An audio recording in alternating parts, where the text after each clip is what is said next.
Lillian lived a life that most women in Lagos only saw in movies or dreamed about while sleeping on thin mats. She resided in a sprawling snow-white mansion in Banana Island, a place where the silence was expensive and the air smelled of ocean breeze and money. She was the wife of Chief Chinedu, one of the most successful importers in Nigeria, a man whose name opened doors that were welded shut for others. Lillian spent her days shopping for Italian shoes, organizing high-society charity galas, and directing a staff of 12 workers who trembled whenever her high heels clicked against the marble floors. To the outside world, she was the definition of grace and sophistication, a London-returned orphan who had built herself up with class and dignity before meeting her billionaire husband. However, beneath the layers of expensive foundation and designer silk, Lillian was a woman constructed entirely of fear and deceit. She had told Chief Chinedu on their very first date that she was an orphan with no living relatives, claiming her parents had died in a car crash in the UK when she was a child. It was a lie designed to erase her poverty-stricken past, a past that smelled of firewood smoke, red dust, and hopelessness. She was terrified that if Chinedu, a man of high pedigree, knew she came from a wretchedly poor family in a forgotten village, he would look down on her. She had buried her history so deep that she sometimes forgot it existed, convincing herself that the polished woman in the mirror was the only version of her that had ever lived. The fear of exposure made Lillian paranoid and unnecessarily cruel to anyone she perceived as low class, as if their poverty was a contagious disease she could catch. She would scream at the maids for leaving a speck of dust on the table, and she would fire drivers for merely making eye contact with her in the rearview mirror. She believed that by distancing herself from the poor, she was securing her place among the elite, proving to everyone that she belonged in this world of gold and glass. She did not know that character, not money, is what truly separates royalty from the rabble, and her lack of character was a crack in her foundation that was slowly widening. Hey viewers, if you're coming across our channel for the first time, kindly subscribe so you'll be among the first to be notified whenever we post a new story. And if you're a returning subscriber, thank you for always coming back. Now let's get back to our story. One evening, as Lillian sat on her balcony sipping vintage wine, a cold wind blew past her, carrying a strange chill that made her shiver despite the heat. It was as if the universe was whispering a warning, telling her that the past she had buried was not dead, but merely waiting. She dismissed the feeling, adjusting her silk robe and looking out at the city lights, telling herself that she was safe, untouchable, and permanent. But in the village she had abandoned, a decision was being made that would shatter her glass castle into a million irreparable pieces. Hundreds of miles away, in a village where the roads were red earth and the houses were built of mud and desperation, Nkechi was fighting a battle she knew she was losing. She was an old woman, her skin weathered by decades of toil under the unforgiving sun, and her hands were rough like the bark of an ancient tree. She lived in a hut that leaked whenever the heavens opened, and her meals were often nothing more than roasted yam and water, yet she never complained to the neighbors. Her only sorrow was the silence of her daughter, her only child, who had left for the city 5 years ago and had never looked back, not even to send a single naira or a letter of greeting.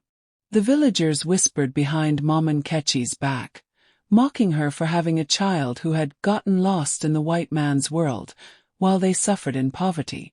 They called her the mother of the ghost, saying that it was better to be barren than to have a child who forgets the breast that fed them. These words pierced Nkechi's heart more than the hunger did, but she defended Lillian, telling everyone that her daughter was busy, that city life was hard, and that she would return when she settled. But deep down, as she coughed blood into her handkerchief and felt her strength fading with each setting sun, she knew she was running out of time. One humid afternoon, Nkechi felt a sharp pain in her chest that brought her to her knees. She knew then that she could no longer wait for a reply that would never come. She called the village letter writer, a young boy with broken glasses, not to dictate a letter this time, but for help. She pulled out a crumpled yellowing piece of paper from her Bible, the only address Lillian had ever sent years ago. "My son," she wheezed, "write this address for me on a fresh paper. Write it big. I need to show it to the drivers in the city." The boy looked at her with pity. "Mama, you want to go to Lagos by yourself? In this condition?" She nodded slowly, her resolve hardening like concrete. She scraped together the last of her savings, selling her only goat, a companion she had raised like a pet, just to afford the transport fare. It was a journey of faith, a desperate pilgrimage by a mother who believed that no matter how high a bird flies, it must remember the tree where it learned to nest. She packed a small, worn-out gonna-must-go bag with her 2 best wrappers and a container of dried fish, Lillian's favorite childhood meal. As she boarded the rickety bus that smelled of sweat and petrol, Mom Nkechi prayed to God to soften her daughter's heart. She did not know that the girl she raised had been replaced by a stranger, a woman who viewed her own mother not as a blessing, but as a stain on her pristine white reputation. The bus roared to life, carrying the old woman toward a destiny that would test the very limits of human cruelty and divine justice. The journey to Lagos took almost 2 days, a grueling ordeal of potholes, police checkpoints, and the suffocating heat of a crowded bus. When Mom Nkechi finally arrived at the massive black gates of Chief Chinedu's mansion, she looked like a shadow of a person, covered in the red dust of the journey. She stood before the imposing structure, her legs trembling from exhaustion and awe, clutching her bag to her chest as if it contained gold bars. She approached the security post, where a stern-looking guard in a uniform peered at her with suspicion, his hand hovering near his baton. "I am here to see Lillian," Mom Nkechi said, her voice cracking from thirst. "I am her mother, please tell her Mama is here." The security guard laughed, a harsh, barking sound, looking at the ragged woman and then back at the luxurious mansion. He told her that Madame Lillian was a woman of high class from London and certainly did not have a mother who looked like a village beggar. But Mom Nkechi persisted, her desperation giving her a stubborn strength, until the guard finally agreed to call the house intercom, expecting his boss to order him to chase the madwoman away. Inside the house, Lillian was hosting a tea party for 3 other wives of prominent politicians, laughing delicately at a joke about poor people. When the intercom buzzed and the guard announced that a Mom Nkechi was at the gate claiming to be her mother, the blood drained from Lillian's face so fast she looked like a ghost.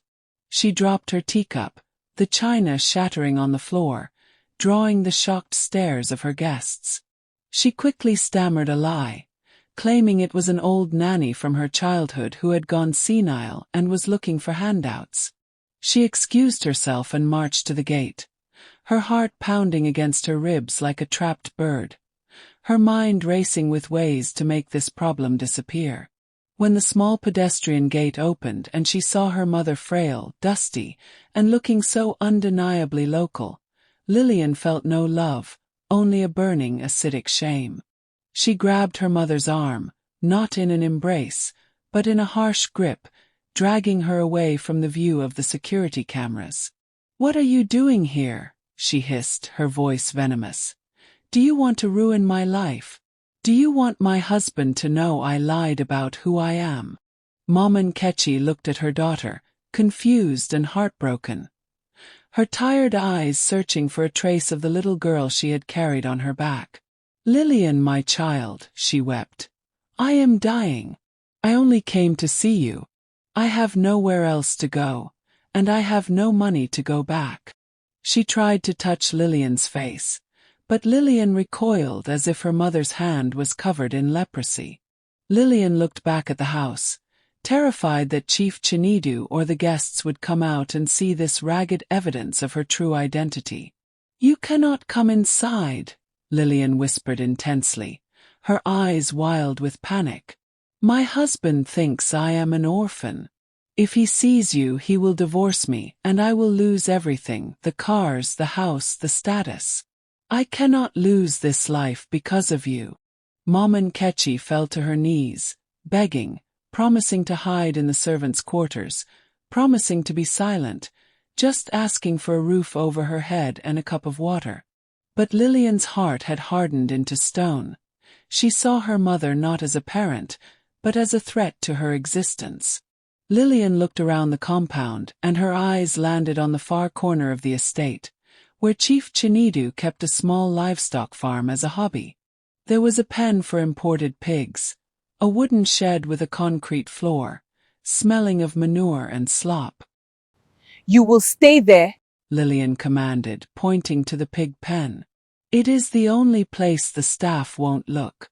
I will bring you food when everyone is asleep. But you must never make a sound. If you cry out, I will tell the guards you are a thief and have them throw you out. Mom Nkechi couldn't believe her ears. The child she had starved to feed was now offering her a bed among animals. Tears streamed down her dusty face, carving paths through the grime, but she had no strength to fight. She nodded slowly, a broken woman, and walked toward the pig pen. Her dignity stripped away by the one person who should have protected it. Lillian watched her mother enter the shed and felt a wave of relief, not guilt, washing over her as she turned back to the mansion to rejoin her high society friends. Chief Chinedu was a man of immense wealth, but unlike his wife, he was a man of deep soul and connectivity to his roots. He had grown up an orphan, scraping through the harsh streets of Onitsha before fortune smiled on him, and he never forgot the taste of hunger. He was known for his philanthropy, often driving to the poorest slums to hand out bags of rice and pay for surgeries for strangers, driven by a memory of a woman who had once saved him. He loved Lillian, or at least the version of her she presented, but lately, he had felt a strange distance, a coldness in her that money couldn't cover. That evening, as he returned from a business meeting, the atmosphere in his home felt heavy, as if the very walls were holding a dark secret. He greeted Lillian, who seemed overly cheerful, her laughter too loud and her smiles not reaching her eyes. She poured him a drink with trembling hands, and when he asked if everything was all right, she insisted that everything was perfect, perhaps too quickly. Chinedu had an instinct for lies. It was how he survived in business, and his internal alarm bells were ringing softly, though he couldn't pinpoint the source. He sat in his study trying to read a contract, but he couldn't focus. He felt a strange restlessness, a spiritual itch that wouldn't go away. He walked to the window and looked out at his compound, watching the security lights flicker against the darkness of the night. He saw the shadows of the palm trees swaying in the wind and felt a sudden, inexplicable urge to go outside and walk the grounds.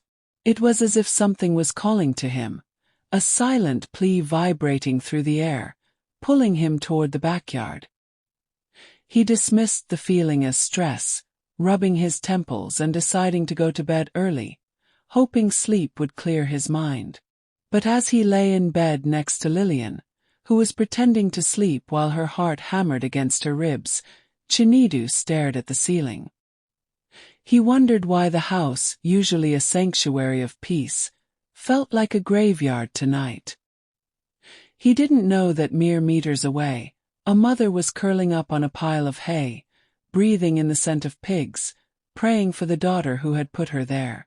Around midnight, the skies over Lagos opened up with a ferocity that shook the foundations of the city. Thunder cracked like a whip across the heavens, and lightning illuminated the dark clouds in jagged, terrifying flashes. The rain came down in sheets, heavy and cold, flooding the gutters and drumming deafeningly against the roofs.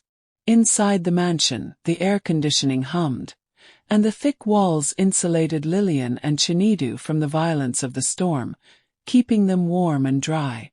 But out in the pig pen, there was no insulation, and the wooden roof of the shed leaked, letting icy water drip onto Mom Nkechi's shivering body. She huddled in the corner, sharing the space with the pigs who grunted and shifted, disturbed by the thunder and the stranger in their home.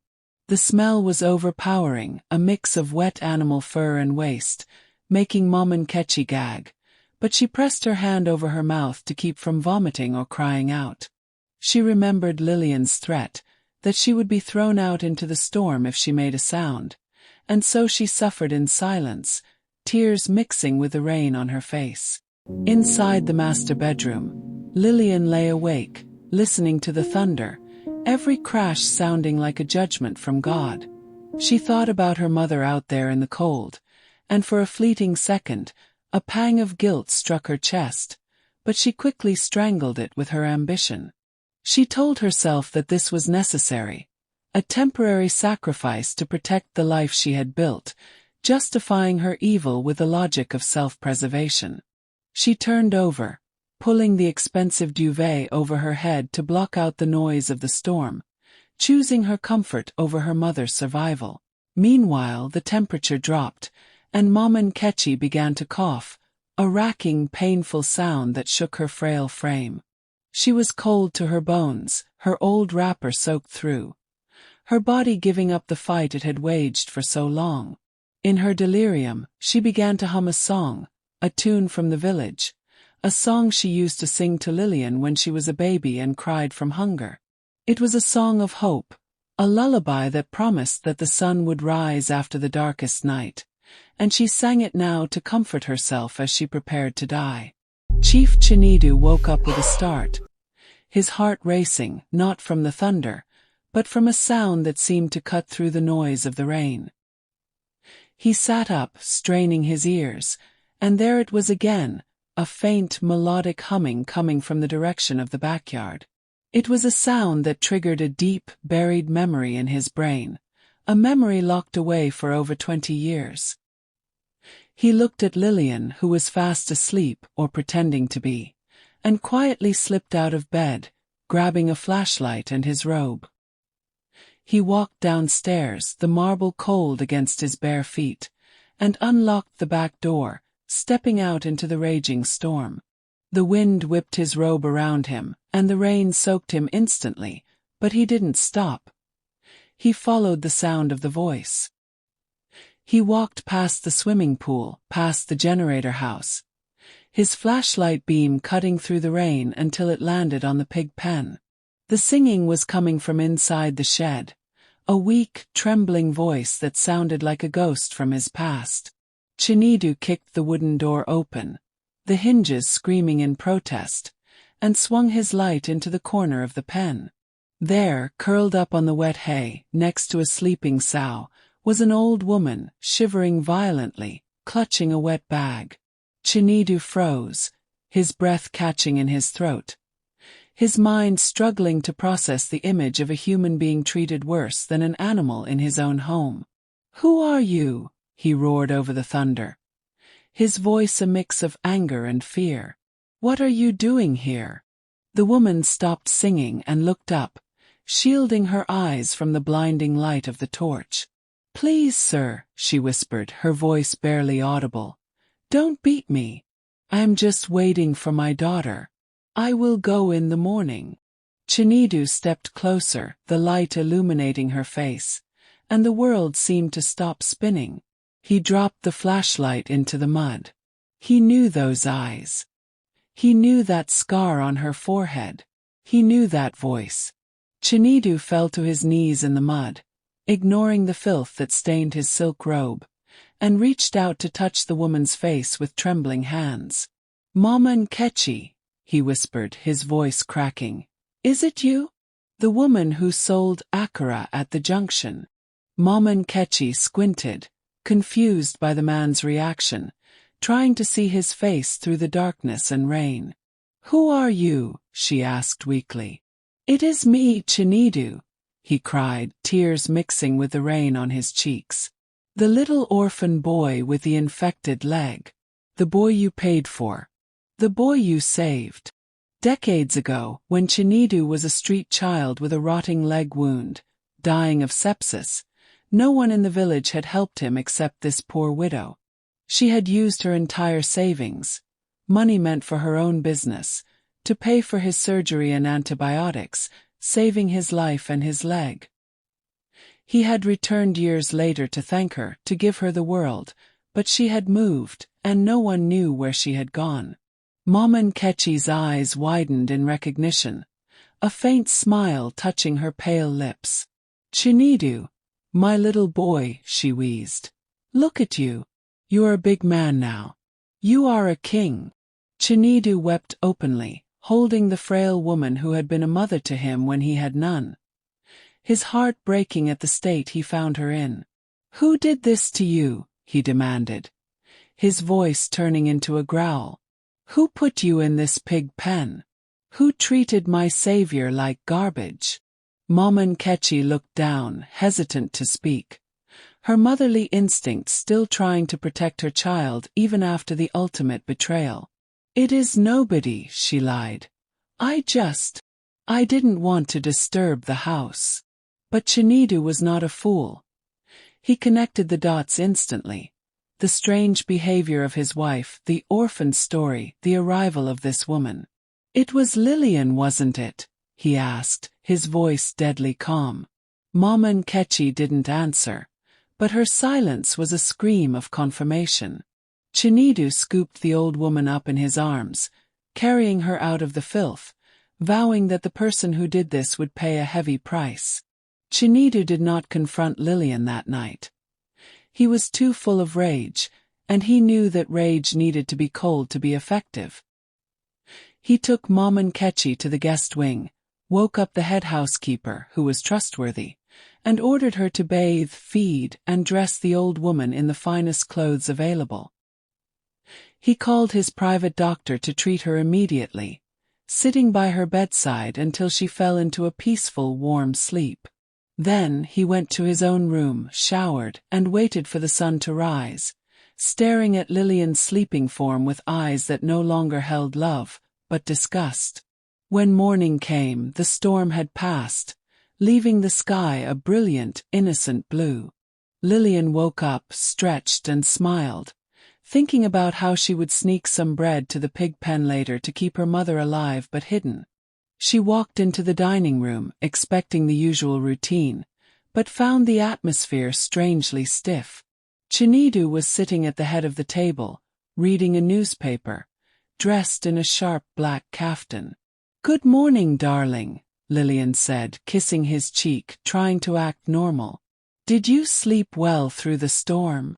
Chinedu folded the newspaper slowly and looked at her, his face unreadable. "I slept well," he lied.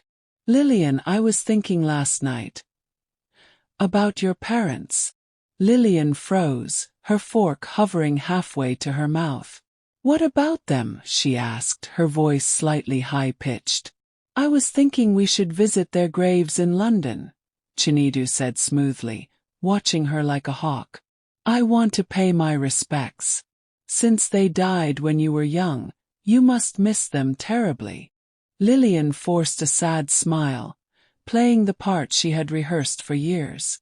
"Oh, Chinedu, that is so sweet. But I don't know exactly where they are buried. It was so long ago. Being an orphan is so hard, you know. I have felt so alone all my life." Chinedu nodded, a cruel smirk playing on his lips. "Alone? Well, today I have a surprise for you. I found someone who says they know you." Lillian's heart stopped. "Someone who knows me," she stammered. "That's impossible. I told you I have no one." Chinedu stood up and clapped his hands twice.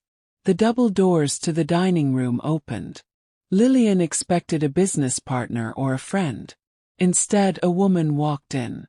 She was dressed in expensive George fabric, wearing a massive headgear, geli, and adorned with gold jewelry. She looked regal, dignified, and beautiful. It took Lillian a full 10 seconds to realize who it was because she had never seen her mother look like a human being, let alone a queen. It was Mama Nkechi. She walked in with a slight limp, supported by a silver cane, her eyes sad but steady. Lillian dropped her fork. It clattered loudly on the fine china. She stood up, her chair scraping backwards, screeching against the floor. "Mama!" she whispered, the words slipping out before she could catch it. The silence that followed was deafening. Chinedu looked at Lillian, his eyes burning with intensity. "Mama!" he repeated mockingly. "But Lillian, I thought you were an orphan. I thought your parents died in a car crash in London. Why are you calling this stranger Mama?" Lillian looked from Chinedu to her mother, trapped in the headlights of her own lies. She tried to stammer an excuse. "Chinedu, I can explain. She is my distant aunt who—" Chinedu slammed his hand on the table, the sound echoing like a gunshot. "Enough!" he roared, making Lillian jump. "I found her in the pig pen, Lillian. In the mud. Sleeping with animals while you slept on an imported mattress. You put the woman who gave you life in a cage for beasts." The staff had gathered by the door, listening in shock. Lillian fell to her knees, weeping, realizing the game was over. "Chinedu, please, I did it for us. She is too village. She would have embarrassed us. I wanted to protect your image." Chinedu walked around the table and stood over her. "My image," he scoffed. "Do you know who this woman is? This woman saved my life.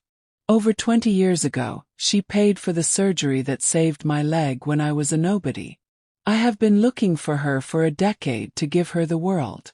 And you treated her like trash." He looked at Lillian with pure disappointment. "I didn't marry you because I thought you were rich or British. I married you because I thought you were kind, thought you were good. But I see now that you are just a painted tomb, beautiful on the outside, but full of rotting bones on the inside." Chinedu turned to Mama Nkechi. "Mama, this is your house now. You will never lack anything again. As for this woman," he pointed at Lillian. "Get out." Lillian screamed, grabbing his leg. "No. Chinedu, I am your wife. You can't throw me out." Chinedu shook her off. "My wife would never do this. You are a stranger to me. You have 1 hour to pack your bags. Leave the jewelry, leave the cars, leave the phone. Take only what you came with, your lies." An hour later, the gates of the mansion opened, but not for a luxury car. Lillian walked out on foot, dragging a single suitcase. She wore no makeup, and her expensive wig was left behind. The security guard, the same one who had mocked her mother, watched her leave with a smirk, closing the heavy black gate behind her with a definitive clang. Lillian stood on the street, the sun beating down on her. She checked her pockets. She had no wallet, no cards, only a few notes. She realized with horror that she had nowhere to go. She had burned her bridges in the village, and she had been exposed in the city. She was truly alone. Inside the mansion, the atmosphere had changed. It was lighter. Mama Nkechi sat on the plush sofa, sipping tea. She looked at Chinedu. "My son," she said softly. "Please forgive her eventually. She is still my child." Chinedu held her hand. "You have a heart of gold, Mama. That is why you are here. We will pray for her, but she must learn that the ladder she kicked down is the only way back up."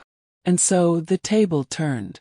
The mother who was sent to sleep with pigs became the queen of the castle, and the daughter who claimed to be a queen became a wanderer in the streets. Remember, in this life, never be too big to honor those who helped you stand. Because when God decides to spin the wheel of destiny, the top can become the bottom in the blink of an eye. Thanks for watching. Kindly share your thoughts in the comments and tell us where you're watching from. See you in the next one.